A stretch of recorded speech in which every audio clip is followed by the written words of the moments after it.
Чи ви мене? О, да, привіт всім. Привіт. Ми сьогодні підключаємось з Америка Хаус Львів. Всі, хто тут, напевно, знають це, і ті, хто на Ютубі також. Буде подія англійською. Зараз пару слів українською. Будь ласка, не йдіть. Подія дуже цікава. Це насправді перша презентація книги в рамках роботи Порічка музичного ком'юніті. Хто з Порічки? Підніміть хтось. О, є Порічки. А хто зовсім новий? Ніхто. Окей, добре. Так, вибачте. Так, ми просто зазвичай проводимо лекції, дискусії. Розкажу трошки про Порічку. Так, Порічка проводить лекції, дискусії, вільні мікрофони для музикантів, нетворкінгові події зазвичай. Це наша перша презентація книжки. Це дуже важлива для нас подія, насправді, тому що я буду тут переключатися на англійську і трошки розповідати про автора. I'm gonna switch to English. Just wanted to say hello. So we have today Gianmarco Del Re. He is a freelance journalist, translator, subtitler, and occasional filmmaker. Since the beginning of Russian full-scale invasion, he's been running Ukrainian Field Notes, a series of interviews with Ukrainian musicians for experimental music website A Closer Listen and the London-based community radio Resonance FM. And we are here today because of this amazing thing that contains 170 interviews from Ukrainian musicians. And Gianmarco started collecting them in 2022 from the very start, like February, March, I guess. And why I'm so engaged into this, because I was a part of, I am a part of the band that also given the interview to Gianmarco, and it was amazing request in November 2022.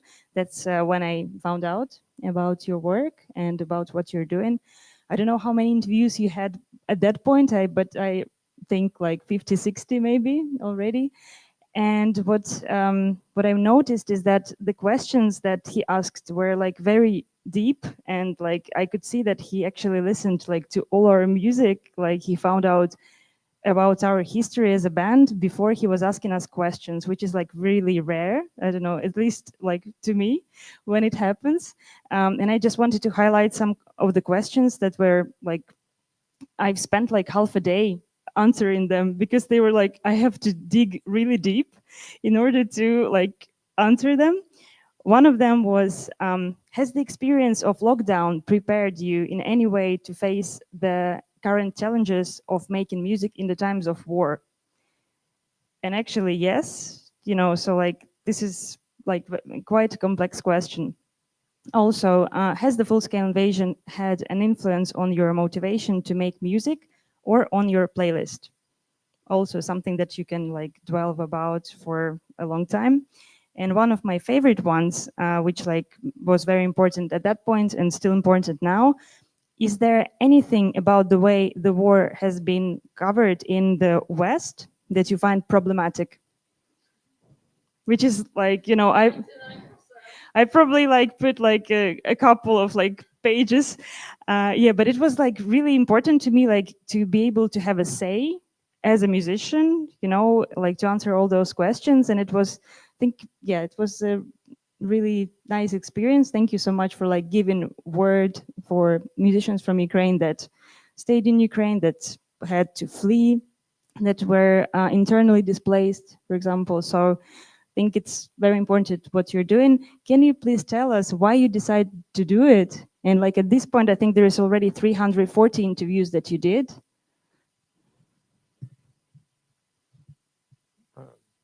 Hello? Sorry. Try it. Is it working? Yeah? Yeah? Okay, sorry. I'm not used to microphones, but anyway. First things first, thank you very much to America House for hosting us and inviting us, and thank you to Ida. It's a pleasure for me to be here. Apologies because I don't speak Ukrainian. So sorry about that. But not yet. Not yet. Yeah, it's a great pleasure for me to be finally visiting Ukraine. I started this project right at the start of the full-scale invasion. I was covering some kind of experimental music for another website at the time, but I was kind of getting disconnected from the whole experimental music scene. But when the full-scale invasion happened, I thought it was time to reconnect. And also I first got interested in the Ukrainian experimental scene back in 2014 when Euromaidan was happening. And that's when I first made contact with a few musicians in Ukraine. So I thought it was a good moment to reconnect and start. So I started sending out questions. I knew it was going to be a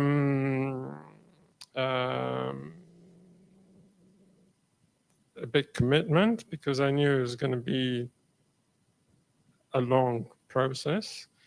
I didn't quite realize it was going to be such a big commitment. And especially I didn't realize there were so many musicians in Ukraine. I know it's a big country, but a lot of my friends, they keep asking me, "Oh, you're still doing those interviews, but how many musicians are there in Ukraine?" Because it's quite a few. It's not actually 340, but it's because the first year, this book only covers the first year, and it's 170. I'm preparing, doing the digital ebook for the second year, which has 104 interviews. So, and a few of the interviews I did for the podcast I'm running for the Resonance FM radio station. So, yeah, it's not 340. That is probably. Sorry, I lied. Yeah, no, but. And also, there's been a lot happening, and my first approach was probably very naive, and my first questions were very, very basic. So once, it's because the Russia invaded, and it was difficult to know what was going to happen, and the first few days were quite dramatic. So the first few questions were very, very basic. But then as things progressed, things got a little bit more articulated, and it was, and also, you mentioned in one of your questions about the lockdown. It's very easy to forget now that when the full-scale invasion happened, we were still coming out of lockdown, so it was very different landscape back then. Yeah, I think for Ukraine, we kind of got out of lockdown much quicker than other countries. So for us, it was like a bit different, I guess. Is it? Yeah. Yeah, no, it was a lot longer process for us, but. Yeah, and here we are after 2 years, and the issues have, the main issues is still here. There's still an invasion, but there's so many more different arguments and a lot of different topics that come up, and the situation has changed quite a lot. But yeah, I was, the question was, why did I start this? Because I've always been interested in, my interest in music is followed by my interest in geography, and I like to travel, and I've always been interested in Eastern Europe. I did a documentary in Bratislava about the music scene in Slovakia. So yeah, it was just my personal interest, and also the main thing was for me to hear what people on the ground were saying and actually hear it from, because a lot of the narrative, especially at the beginning, it was governed by America and Russia, and I kept thinking, where are the Ukrainian voices? And that's what I wanted to hear.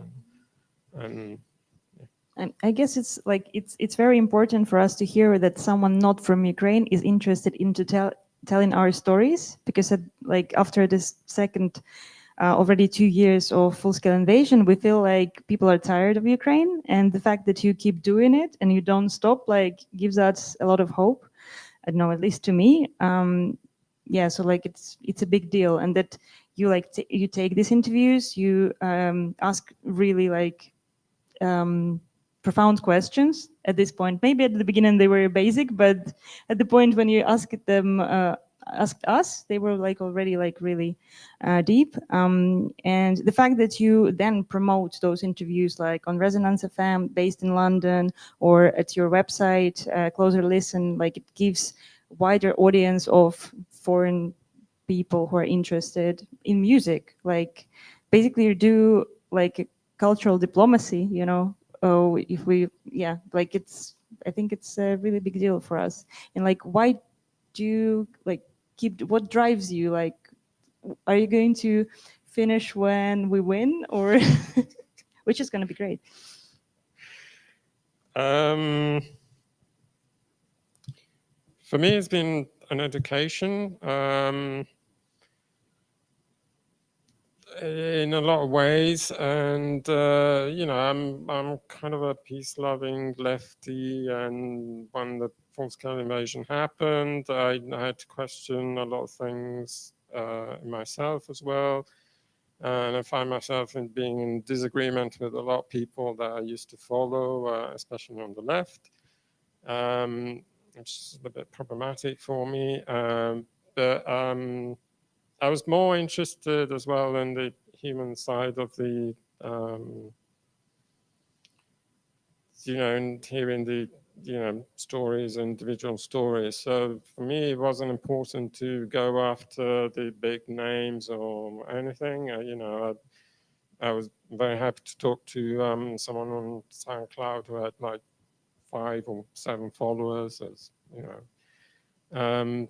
and it's very difficult to predict who was going to come up with a good interview, because sometimes it's, you get a big name and they don't necessarily have interesting things to say, or they're quite, but then you get someone who's, I don't know, still at college and who's 19 and still lives at home, or and starts making music, who's got more of an insight on, so it's been interesting, and the topics have been changing, so initially there's a lot about language, and now there's a lot about this divide between people in Ukraine and people who've left Ukraine, and so it keeps changing, and it's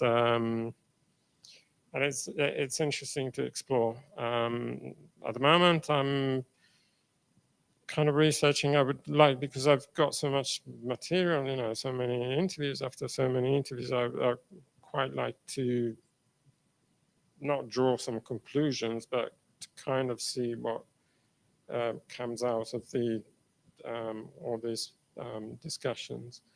So I'm kind of researching a book about the impact of sound and music during the full-scale invasion. Just trying to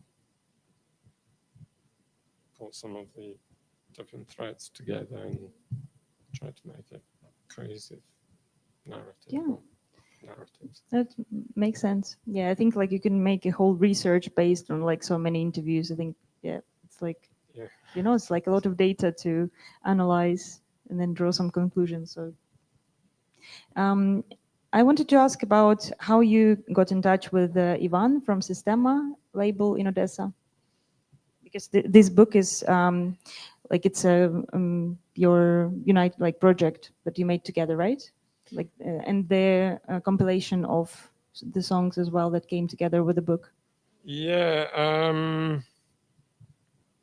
I first I first got in touch with Ivan from Sistema, who's one of the first people I got in touch with. And I remember, and it was because most of the interviews are done by email. But with Ivan, we just did a phone interview, video interview, and he was in Odessa. So we kept in touch after that. And the idea of the book was to put everything together after the first year of the full-scale invasion, to have some kind of physical record of what was happening. And I was trying to find some kind of label that would be interested in doing a fundraising compilation as well.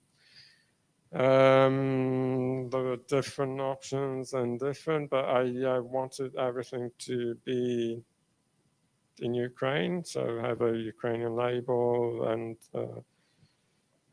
asked Nikolayenko from Muscat to design the book as well, because and then, yeah, it was just a question of trying to find the right outlet for that.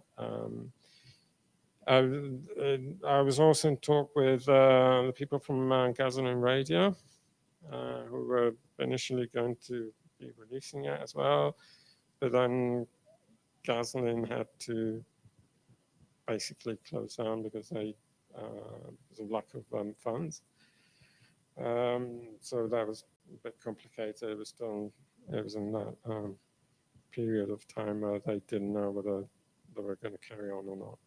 And then we made an open call to everybody who's in the book, if they wanted to send us a track, and we do a compilation, fundraising compilation. I thought we would get 10 tracks, but we ended up getting 87 tracks, which was great. Yeah, and we decided to choose Musicians Defend Ukraine as the charity for the revenue from the book and the compilation, because it was the most, because I've spoken to them and it makes sense to talk about music, Musicians Defend Ukraine. So. Yeah, definitely. Especially, I think when you're going to have some presentations abroad, it's like a really good charity that Europeans like, because when we say that we like fundraise for like weapons and like stuff, then they are a bit more hesitant. But when you say it's like for Musicians Defend Ukraine, for musicians who suffered, whose like houses suffered, who have to like, I don't know, get some equipment, even if they serve in the army, then it's like a bit more, feasible for them to donate to that fund. So yeah, makes a lot of sense. And thank you so much for like keeping it all local in Ukraine, like the the label and the artist. I think we have a couple of musicians who have been interviewed by Gianmarco. Yeah, would you like to say a couple of words about your experience, like how this happened? No. I can translate. Yeah. Okay. So you can just say it from there, and then I'm gonna translate. What's your name? Сергій Вовк. Делікано. Так, проект. Угу.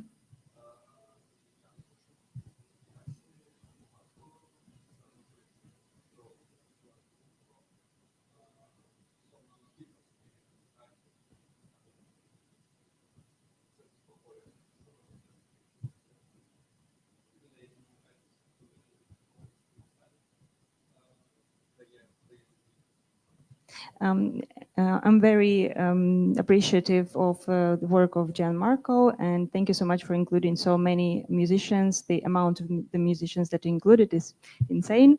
Okay, carry on.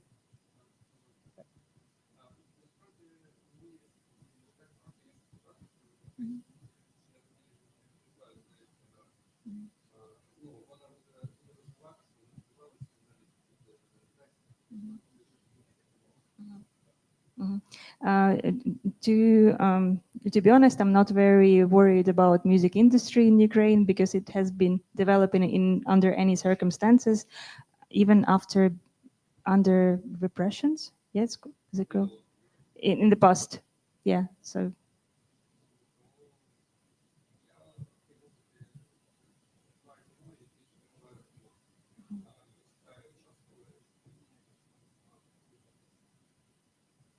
Okay, so I'm more worried about the cinema in Ukraine and filmmaking.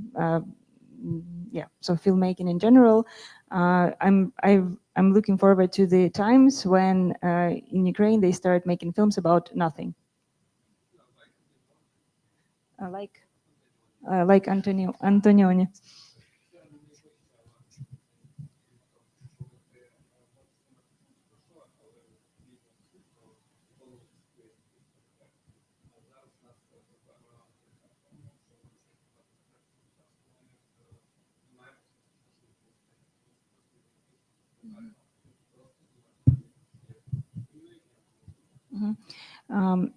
So Antonioni is like the highest rank in filmmaking, and once we have possibility to make films about nothing, that's when we are fine. In the cinema industry in Ukraine is fine, because for now we always have a need to make films about conveying some information to the West, and like trying to convey, about our problems, about our identity.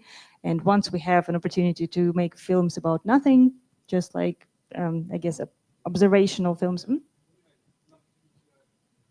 About, okay, we need surrealists, right? Okay, thank you. And We have another couple of musicians in the room. He's asking, how are you? How do you manage to recognize everyone? That's the eye. Good eye. Yeah, no, yeah. One of the difficult things for me is to remember all the names, because there's so many 300. different monikers and different, but everybody's got a different name as well, and some people are in bands as well.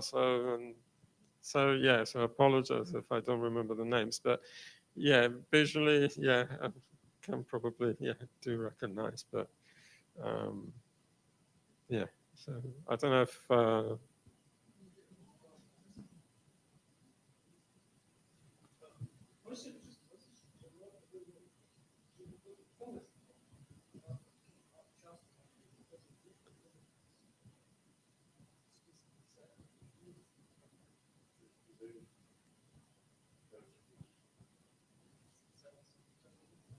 Як вас звати? Sasha from the band Gravitsapa. Did you recognize that it's Sasha from the band Gravitsapa, or just recognized? No. He says that thank you so much for such deep interviews, like such deep questions, and the work that you did. It's like a huge work to interview 170 people. And then what's your name? Bogdan corrected Sasha and said it's more than 170.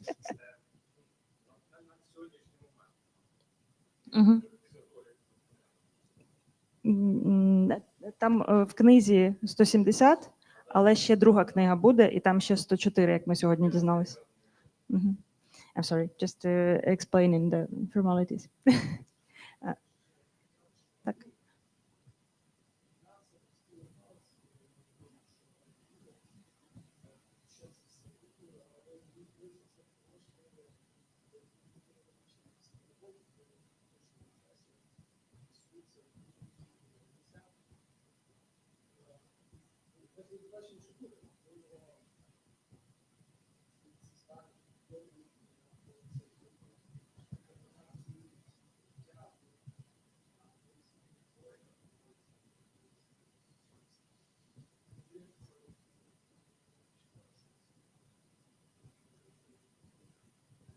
Sasha says that it's a very important culturological, I'm not sure, anthropological, yeah, but the other one, Cultural, no?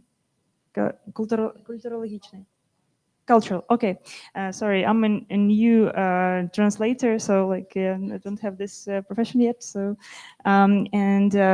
so it's like it's very important to capture the thoughts of the musicians now that live at this moment and what they feel and what they think at this moment, to see later on how they develop and what's, if they're going to be famous, and or like how their thoughts are going to change with time. So it's like a huge work that you did and helped to capture, because honestly we don't like have time and capacity to do this, you know, and it's great that you took this role. Дякую. And Bogdan, would you like to say something? Super, yeah.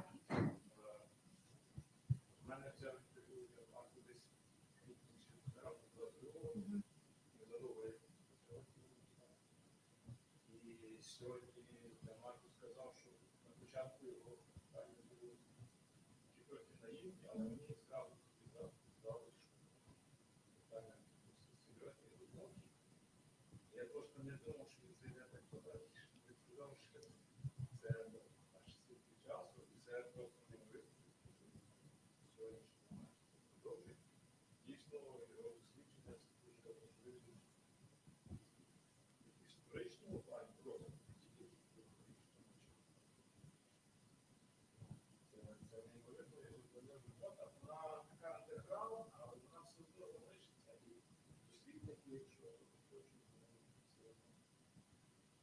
Це воно буде мати матеріал для наукових досліджень, тому що культурні люди – це є частина ординарних випадків, але ординарні випадки лише це дуже цікаво, що під час війни говорили, відчували, коли саме культурні. Я дуже вдячний. Робота, що жоден з українських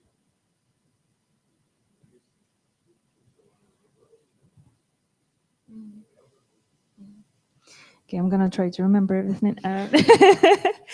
You can add if I forgot something, but or someone be in charge, okay?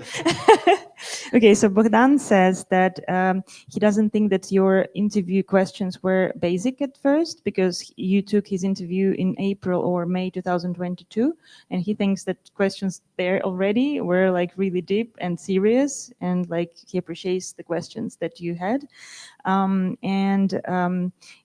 It's like, again, he underlines that you do the work that like none of the Ukrainian journalists did, or because of like no capacity or like some other more important things to do. I don't know, also like conveying what Ukrainians are doing for like foreign audience, but you actually paid attention at what how musicians feel, how like people of culture feel, even though we are considered to be ordinary people, but you know, but it's yeah, is that the thought? But like, oh yeah, okay, so like it's, as you said, it's not about big names, it's about niche initiatives, niche like underground musicians, and yeah, it's I guess it's important to feel that you also matter, you know, and you don't have to be like a huge name to have thoughts and like have feelings that are going to be captured. And also it's a very important work that researchers in the future will have material to research and like to analyze and draw some conclusions because of your work, and he's very appreciative of your work.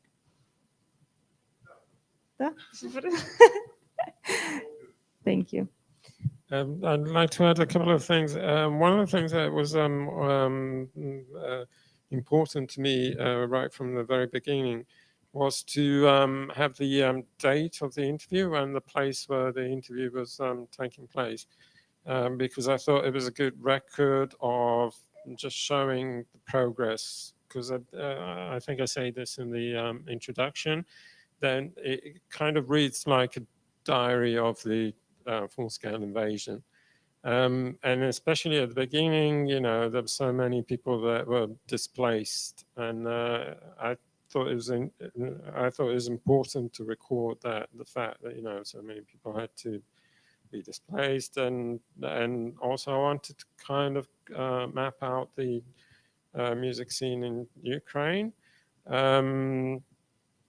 I might be saying something a little bit controversial here now, but there wasn't a huge understanding of Ukraine before the full-scale invasion. Some people didn't even know where it was, or but so the very first episode I did of Ukrainian Field Notes, I did put a map of Ukraine, and yeah, it was important to me to also diversify and not just concentrate on Kiev or the big cities, or and just show the progress. And also as well, then the one of the very first comments that I got was there were too many men interviewed, not enough females.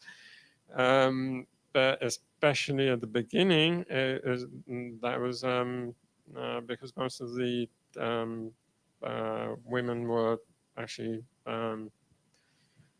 going abroad, and the men were the ones that had to stay in Ukraine, and the women were, I got some interviews from people, in the process of relocating, and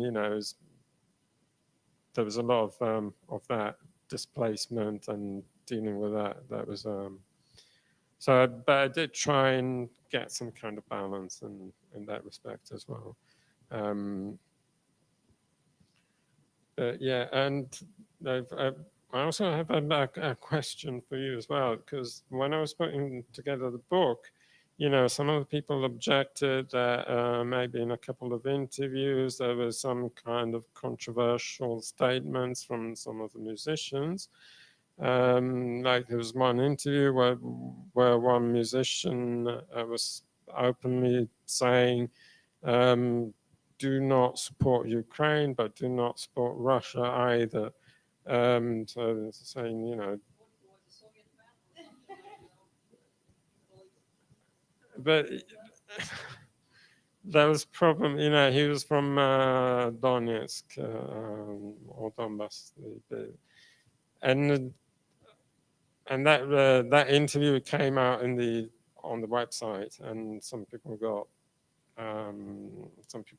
asking why I was giving a platform to someone who was saying, something like that. It was controversial. That was during the second year. So now that I'm putting together the second volume, do I include that interview or not? That's actually a very good question, because on one side, if you do not include it, that would probably be. I speak loud. Okay, good.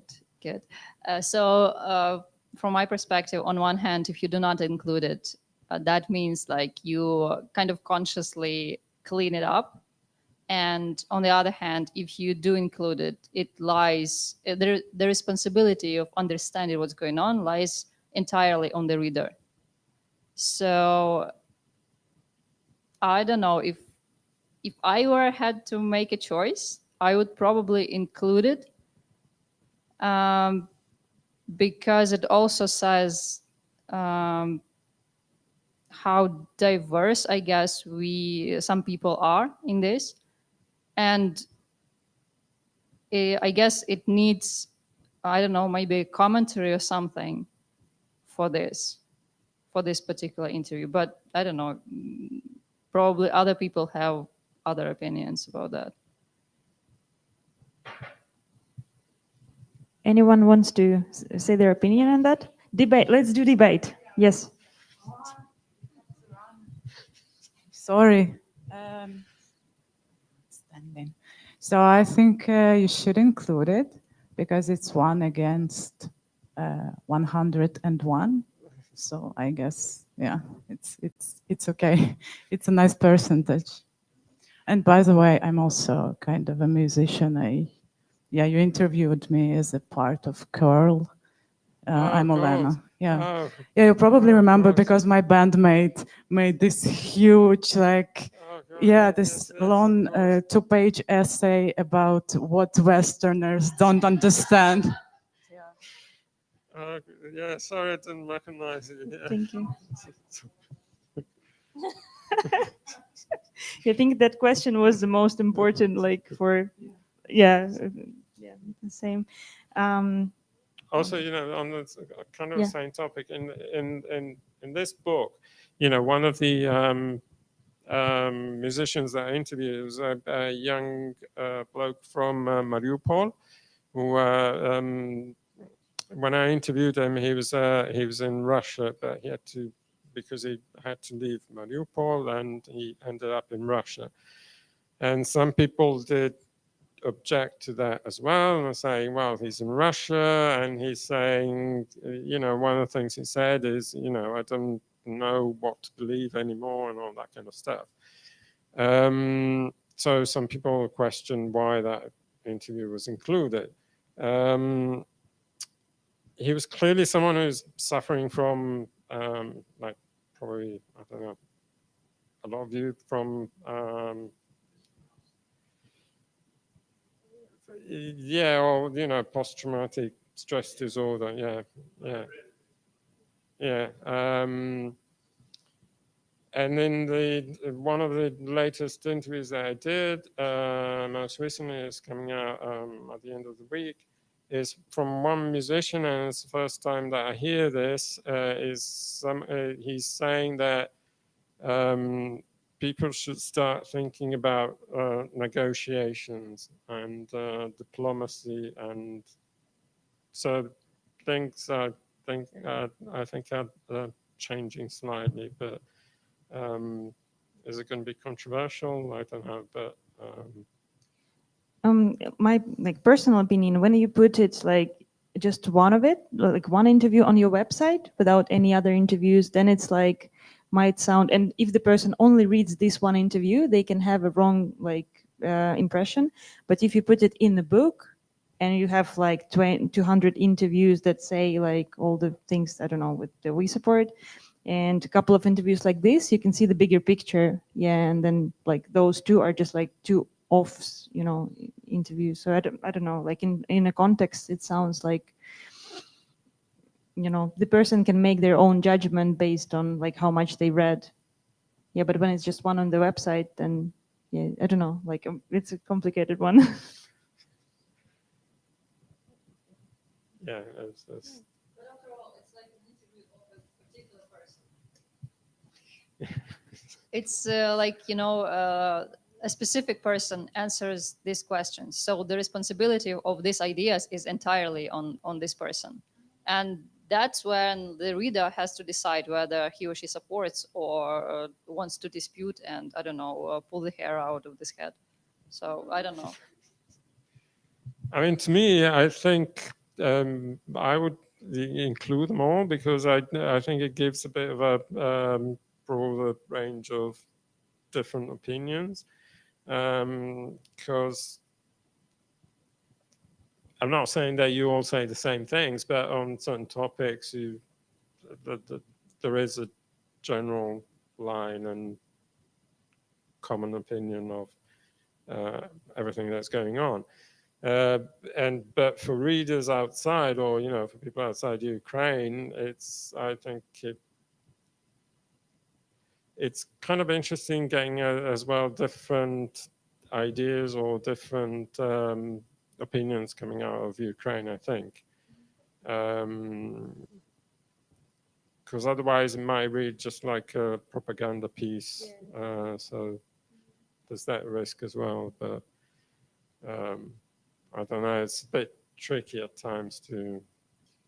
I think like for the Western reader also, if everything is, as Katya said, like cleaned up, then it's going to be like suspicious, But if there are like all the interviews included, then they can see that you're not hiding the ones that don't look good, kind of, So yeah, I guess this group decided It's fine. You can ask in Kiev, what they think about it. By the way, if you have friends in Kiev on the 22nd of May, in squad 17B, there's going to be a presentation in Kiev. So please let them know. Is it a good time to show the trailer of the book? Yeah, no, Yeah? absolutely. We have a trailer of the book. Ivan, can I ask you? Thank you.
I think it's like not only educational for the Western audience, but for Ukrainian as well, because I didn't know a lot of names. So I think you know more musicians than like not even regular Ukrainian knows, but like a person from the music industry. Yeah, as I said, I was, and I keep finding new people. And one of the most recent interviewees has said, "Oh, thank you for inviting me to an interview. Your project has become a sort of like who's who of the Ukrainian music scene because it reads kind of like the Yellow Pages or directory of Ukrainian artists." But I think it's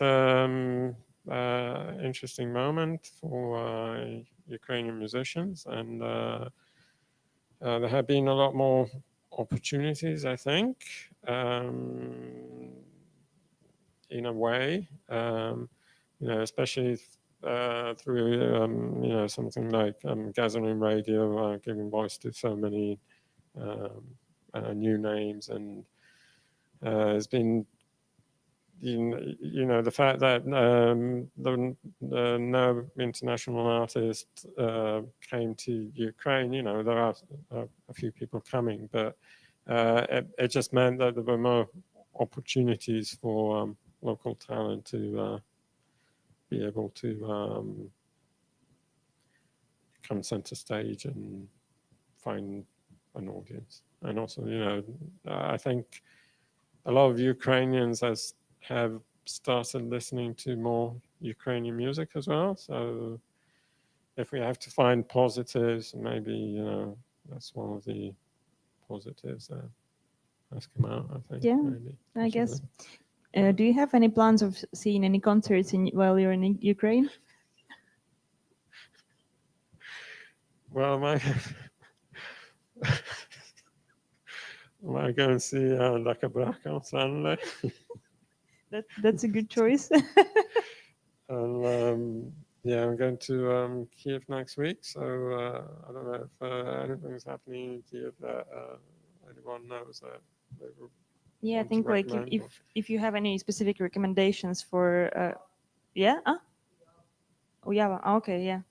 So yeah, I think we'll gather something and send you some recommendations. And Yulia, that organizes your event in Kiev, she will also like send you a link of a list of recommendations. So that's should be like a lot of things, because I think like there are a lot of things happening at the moment. Yeah, so you'll have a really packed schedule. And are there any questions for Jess? You're like, you know, exactly. Next time, please. Thank you so much for this presentation, for your work. So my first question, if I understood correctly, this book was printed in Ukraine, right? No, the book was actually printed in Poland through an Italian publisher. The reason why it's printed in Poland is because it's cheaper to do it that way. The problem then it was they didn't do shipping to Ukraine. In Italy or in Poland? No, from Poland to Ukraine they Okay. didn't ship. They didn't.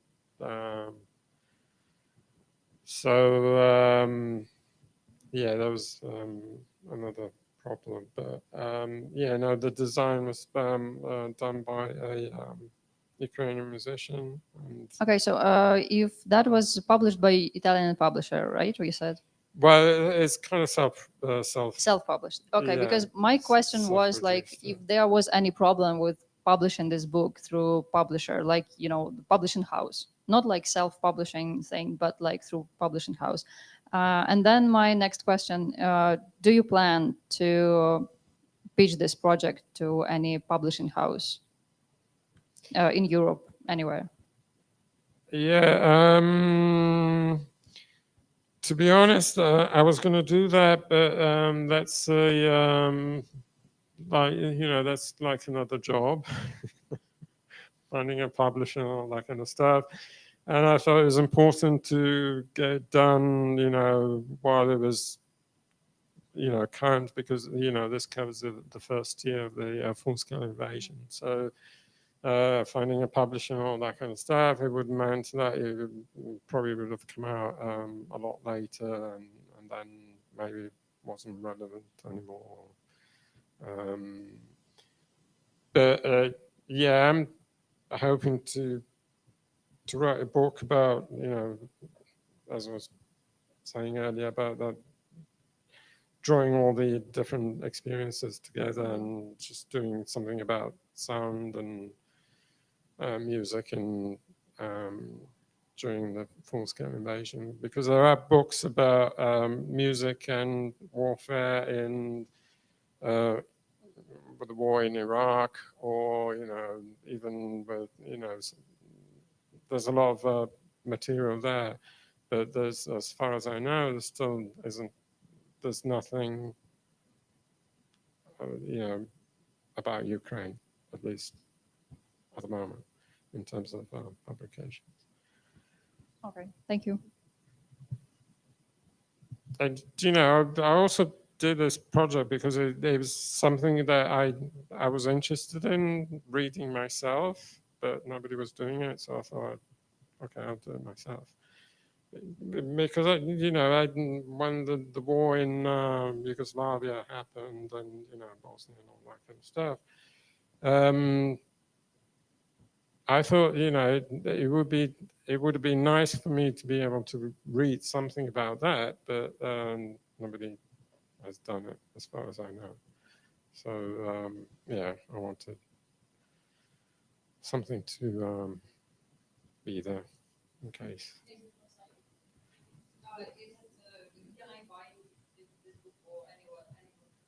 Okay.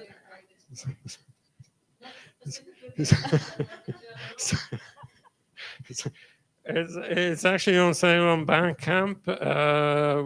I mean, the digital download is free, you know, and it's on sale on Bandcamp on the Sistema label, with the together with the compilation. It's you know. Free to download is donation. You know, the money goes to yeah.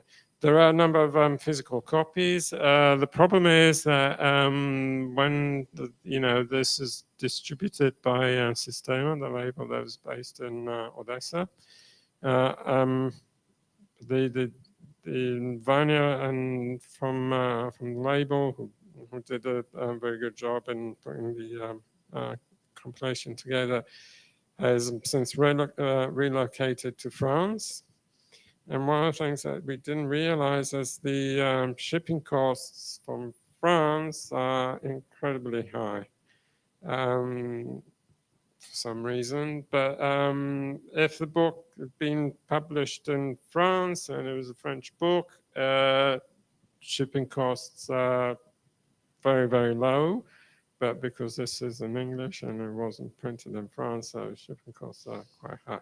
So yes, you can order it online, but it might be a bit expensive to get a physical copy.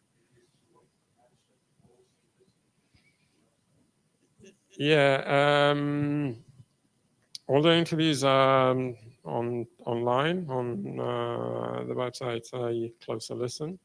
And now I do an episode a month with a batch of interviews. I was kind of reducing the number of interviews, so a couple of episodes came out with just maybe one interview, or the next episode has got maybe 8 interviews again. But and the podcast runs on the 3rd Wednesday of every month on Resonance FM, and is repeated on the Sunday. So the current episode came out last Wednesday, so the repeat is on Sunday, which is the day after tomorrow. On the 19th Yeah. of May. Yeah, 11 o'clock in the morning, London time, so it's 1 p.m. Yeah. Yeah, 1 p.m. here. So yeah. I think like we'll try to think about the ways to maybe ship to Ukraine once they we come up with the option. Maybe like we'll mention that on the Instagram page of Ukrainian Field Notes. Yeah, if there's like a new way, there's like an idea maybe to like ship more than one book at once, so that like to decrease the shipping cost to Ukraine. But we'll think if it's possible at all, because you need to like contact the label as well and think about that. So yeah, you can subscribe to Ukrainian Field Notes on Instagram, and then if there is like any further information. Yeah, absolutely. I was never big on social media, so I only opened my Instagram account at Ukrainian Field Notes last week. And I've already been banned from doing a lot of stuff because I was adding a lot of people. So they suspected I was spamming, so they just blocked the account. Anyway, yeah. And hopefully the second volume is coming out soon. I'm just editing the just proofreading all the interviews from the second year. At the moment, I think it's only going to be digital, because to print it's costly and it's a bit problematic. I know it's nice to have a physical copy, but we'll see. Yeah. Maybe you like find publishers among the people that will be at the presentation in Kiev, or I don't know, any publishers here? No, because I think like maybe it's an option to like print it in Ukraine. Yeah, that's why I was thinking maybe some. I guess like a lot of them would be, especially like some publishing houses, they translate some Ukrainian novels or poetry and journalist things, and they know you say it in English. As far as I understood, this is already right. Yeah. I mean, that's how they don't go. I think like it's I guess Gianmarco is quite like tired of the whole like process of doing this. And it's like it sounds like a nightmare to do the second time. Yeah. But yeah. Any questions? Yep. Oh, sorry. I'm just closer, sorry. Yes, hi. So obviously you analyzed a lot of data. Can you share maybe like what were the most common answers like among the interviews? And was there something like interesting that surprised you, or maybe some unexpected answers? Thank you.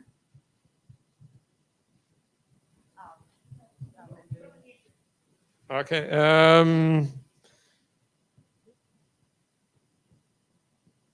Because I tend to have the same questions, same chunk of questions at times, and then progress once the topic, once there's a new topic that arises. But so I would get some kind of similar answers. One of the most common answers that I used to get, because one of the questions I always used to ask is there any film, song, album, meme about Ukraine that represents Ukraine for you? And the most common answer was Shadows of Forgotten Ancestors, the film by Parajanov, which I thought, okay, it's a good film, but after a while it got a little bit tiring. No. But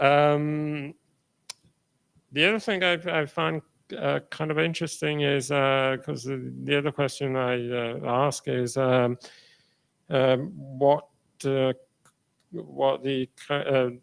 after 2 years since the full-scale invasion, what are the misconceptions from the West about Ukraine that you still find yourselves having to counter? And some of the people say, well, we don't necessarily know what the West thinks, or because we got too much to, we're just involved in what's going on here, so we don't really pay attention to what the West is saying at the moment, which I found interesting.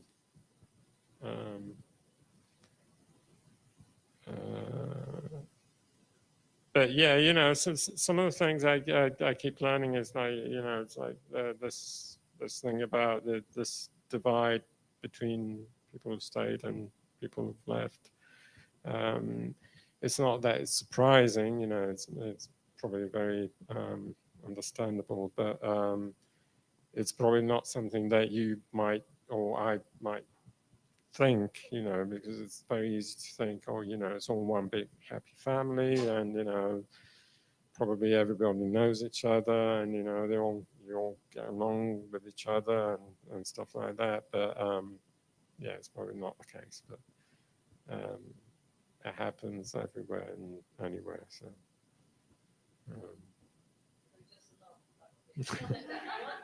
Dysfunctional, like any other family, yeah.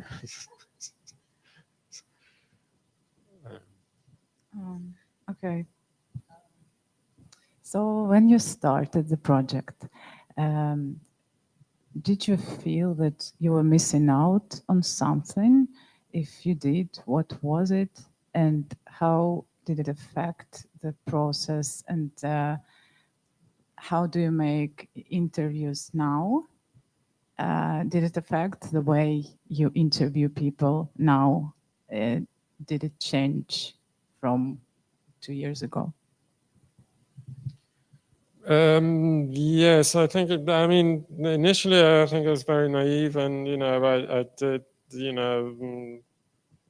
because my initial, approach was very, peace-loving lefty, all that kind of stuff. So, yeah, I quickly realized that, there's some things that were not okay to mention or to discuss or to suggest. And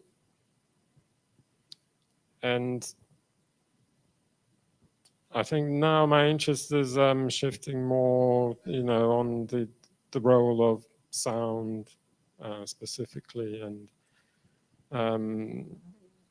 because I'm here for the Lviv Media Forum as well. And one of the things that we did, I think it was yesterday morning, we went to visit Superhumans, the hospital for people who've lost limbs. And, one of the things they said as well, is 1 in 3 injured servicemen. One of the problems, 1 in 3 have hearing problems, which is something that I would like to concentrate on and see how sound impacts the experience of warfare as well.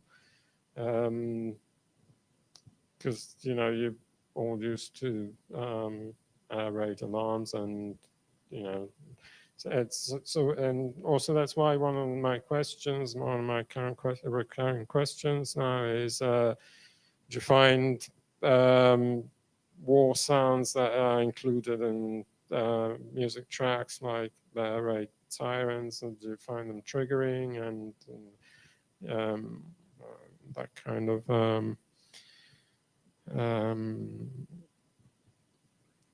I'm more kind of interested in, my focus is more on that kind of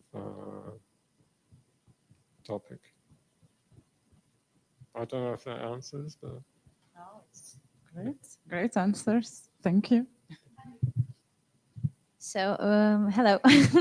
First of all, thank you so much for your work, because it's a huge, and as Ira said, for us, now we kind of feel that maybe foreigners, Westerns are not so interested into the topic right now, that they're kind of bored with Ukraine and all these Ukrainian problems. So thank you so much for your work and for your determination to keep doing this till now. So I had several questions, but girls already asked them. So the last question that I have in my list of questions is, what was the reaction of Western audience? So was it surprise, was it as you expected it to be, or maybe some of the reaction were surprisingly bad or very good? So did you have any unexpected Western comments? To be honest, no, I didn't get any particular feedback. One of the things I've struggled a little bit with is, especially at the end of the first year of the full-scale invasion, I was expecting a bit more interest from the music press. At the end of the year, you always get the list of the best albums and all that kind of stuff, and there were very few, if any, Ukrainian entries, which I found a little bit frustrating. So, you know, I kept trying to push for the Ukrainians, but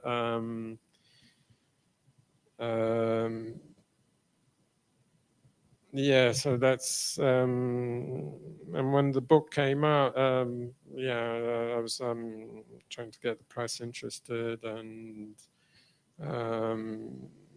some people were interested, but I think that also, you know, this is this other thing that with Ukraine, I think is a unique case. There have been so many like fundraising compilations that come out. I think it's a complete unique, you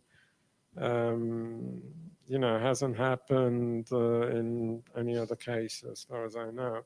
You know, it's what is happening in Gaza at the moment. I think there have been a couple of compilations that have come out, but, and when the whole thing was happening in Iran, where the women's movement and everything, there were a couple of compilations that came out as well, but nothing on the scale of what happened with the Ukrainian fundraising compilations. So I think there has been a lot of material, but it hasn't actually matched the interest, I think, from the international music press. I mean, one of the things that's happening now at the moment, I think, is a new project with the website, the Crisis, doing a project with together with the British Council and the format. So they're going to be and 20 Feet Radio, I think. But that's kind of a collaboration that's coming out. There's kind of these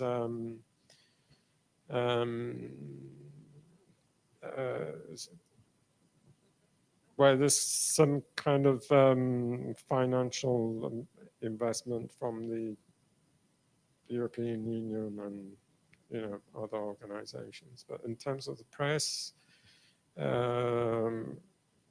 I found that a little bit frustrating. So even on, you know, on our website, a closer listen, you know, the number of views for any Ukrainian Field Notes episode has decreased over time. Yeah. Which is, Hello. My question is, were there any interviews that you had but you didn't publish? Like, I mean, website or book, whatever. And what were the reasons? Maybe there were. okay. Yes, it's a good question. At the beginning of the very beginning of the full-scale invasion, there were a couple of things that it's not that I censored, but I left out because there was some kind of what I felt were allegations of war crimes that at that point have not been proven. So I thought, you know, to include this at this point might be when there isn't international verification of, you know, these allegations, it might be a bit tricky to include them. But when I did the book, everything's been included. So all the answers are now complete, you know, everything that they sent me. So some of the things that maybe initially I thought that because there was no independent verification, I left out at the time. There's one issue like recently that's happened. As I did an interview with a musician that, and you know, what album would you pick? And he picked an album by a Ukrainian metal band that had anti-Semitic views. And I just said, oh, you know, so I went back to him and I said,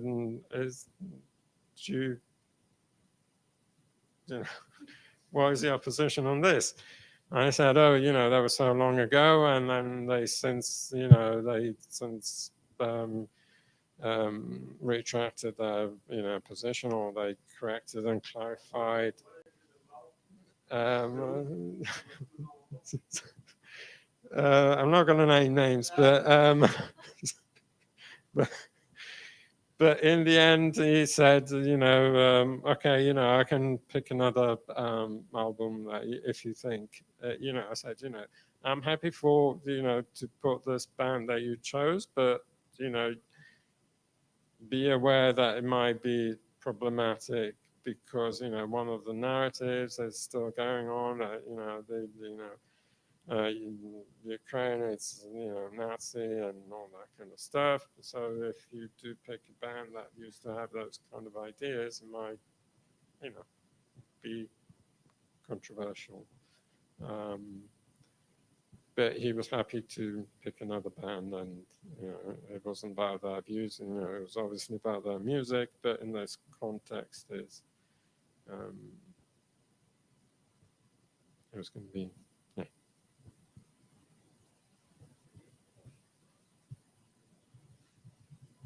What are your personal music tastes, preferences?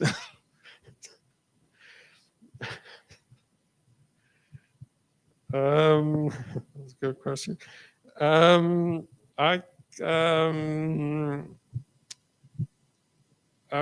You know, because my interest in music goes along with my interest in geography. So I'm very interested when there's some kind of field recordings as well. So kind of more experimental stuff, but some kind of, I like music that gives me an idea of, or a sense of the place and the location. And one of my questions was, you know, with the full-scale invasion, why aren't there more works that use field recordings? Because at one point I thought, you know, where are all the works, and, you know, I can't see, or I can't find anything in that kind of field. And you know, some of the answers were, you know, well, it's because, you know, we don't want to put any war kind of sounds because it's you know, it's what we live through, and we don't want this to be kind of a testament of, you know, we don't want a reminder of this in the future. But I wasn't exactly talking about the war sounds. It's actually how the acoustic landscape has changed. And because, you know, I remember very well, you know, during the pandemic, the acoustic landscape, I lived in London, the acoustic landscape for me changed considerably. Because in London, you know, you look up in the sky and there's, you know, millions of planes, and, you know, that's the sound that you always get, and there were no planes. I thought, wow.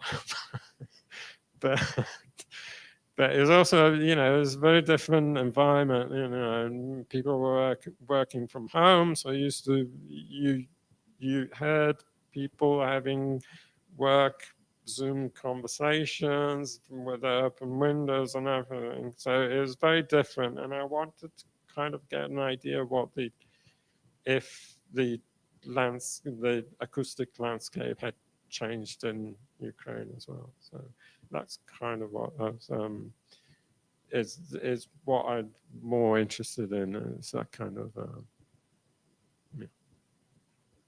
And also, you know, the website A Closer Listen is about experimental music. At one point, you know, there's a lot. It's about, yeah, there's there are different strands, you know, field recordings, electronic music. It's experimental, but at one point there were so many DJs that it was becoming a little bit like Mix Mag or kind of stuff. So it was kind of changing But yeah, it's yeah. Okay. Unfortunately, America House closes in like 4 minutes, so we'll need to be wrapping up. But we can carry on we go to Bratiska bar if you want to carry on with networking and maybe meet some new people and say hi. I'm really grateful that you all came in today with the rush hour, with traffic jams, with some other events that are happening. Yeah, it's, means a lot for me and to Gianmarco as well, I'm sure. And thank you so much, Gianmarco, for coming to Ukraine. I know that not a lot of people from anywhere come to Ukraine now, and like it's a bold move. Thank you for coming and checking all on, by yourself, and also no planes. So just Yeah. Yeah, no, thank you very much to everyone, and it's been a real pleasure. And it's, one of the things I've been thinking this past couple of days is why didn't I come before, earlier? It's a great place, and it's actually very easy in a way to come. So it's, I think more thank you people for- should be coming. thank you for considering it easy. Taking a You just have to train take from it, Krakow, well, spending yeah, 12 hours. Yeah, quite. I mean, Right. because when you tell to like people from other countries that, yeah, like it just took me 6 hours to come to Kiev, and they're like, oh, okay. Is it like, yeah, it feels like from Poland to, I don't know, Spain, to them, or yeah, but it's like just normal distances for us. So yeah, thank you so much. And let's, thank you so much to America House for hosting us all the time. It's amazing. Yeah, thank you for your hospitality. And yeah, thank you everyone in the audience.